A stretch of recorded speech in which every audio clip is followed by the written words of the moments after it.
Hello and welcome back to my YouTube channel. My name is Ernie Olima. In today's video, I'm going to be going over some tips to help you prepare for your GCSE listening exams. For context, I got a grade 9 in my GCSE French and I went on to do it at A-level. This video is for those people who are doing listening for French, Spanish, German. The tips I give in this video will be useful for all three languages. So if you find it useful, please give it a like and also subscribe to my YouTube channel. Have a look at my previous videos.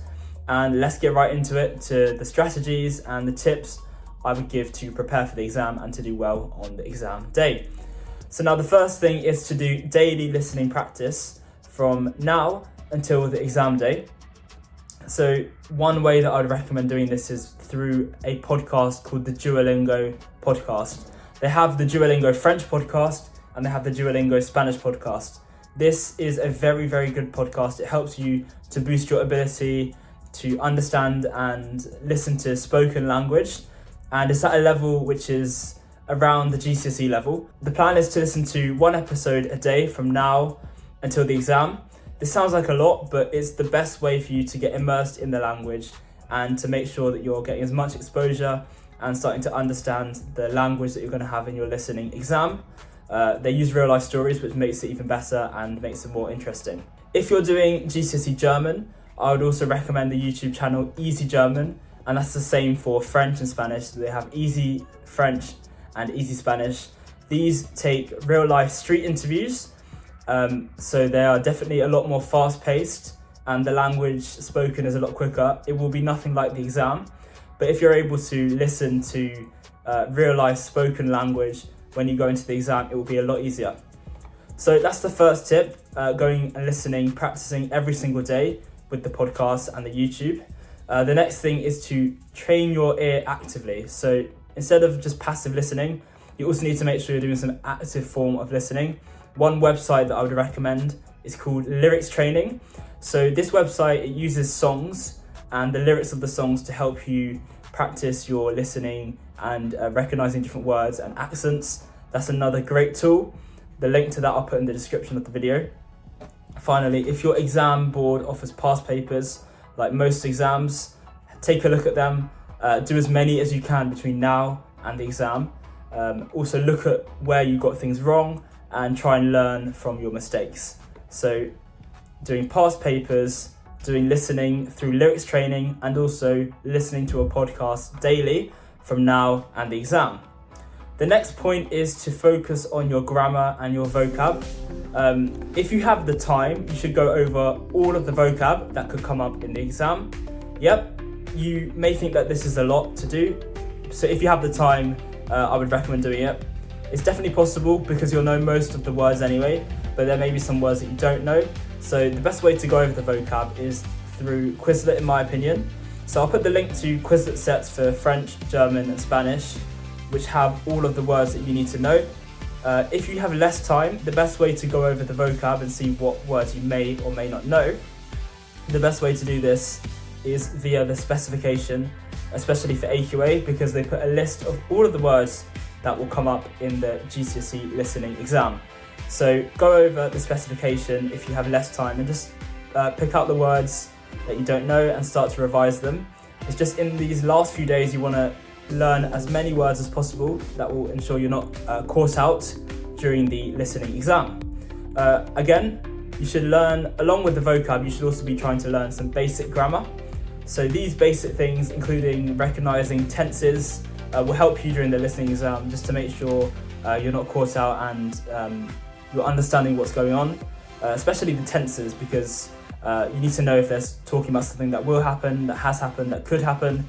All of those things could come up in your exam. The next few tips are going to be to help you during the actual exam itself. So we've moved on from the preparation. We're now going to go over some exam tips for the day. The first thing would be to be clear with your answers and make sure you're answering in the correct language. So in AQA at least, you'll have a section for English responses and English questions, and you'll have a section for French responses and French questions. It's important that you're answering in the correct language, and it's also important that when you're answering, your answers are very clear and following what they've asked. So if they say give one example of something, just give one example. Don't leave it ambiguous. You need to make sure your answer is very clear and that they answer the question. So to help with this, I would recommend using your paper actively. You should take into the exam with you a highlighter, and this highlighter will be used to highlight all parts of the exam.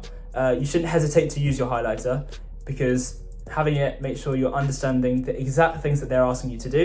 You can highlight words, keywords, vocab, everything using the highlighter is one of the best tools to help you during the exam. You should also write notes on your paper. This makes it easier for you when you're looking through and listening, because you're able to see what certain words are if you've made a note already. So the note should be some quick translations or any guesses of the question. Finally, you should also cross out any answers that you know are wrong, because in the case that you can't answer a question, at least if you crossed one of the answers out, your chance of getting it right is going to be a lot higher. The next tip is to listen strategically. So for AQA at least, and I'm sure other examples are the same, you'll hear the audio twice.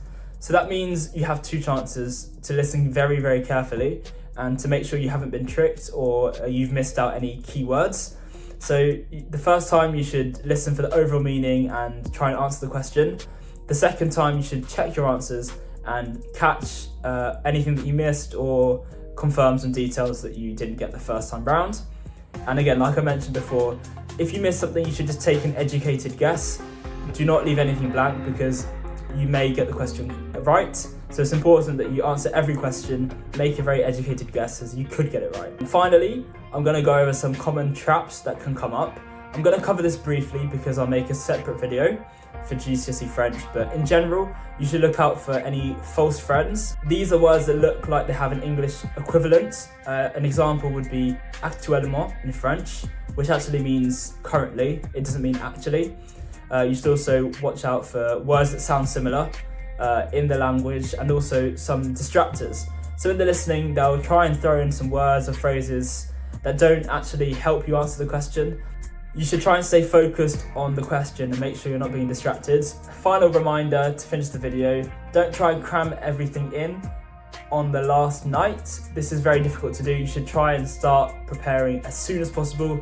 So today, start with the listening exercises, so the podcasts and the YouTube videos, and also during the week, go over your past papers. The best way to prepare in these last few days is just practicing and targeting any areas that you know you're going to be weak on. So we have now reached the end of the video. Good luck for your listening exams. Have a look at the description of this video too, where I've put the links to lots of resources. And if you found this video useful, please like and subscribe to the YouTube channel. Thank you very much for watching.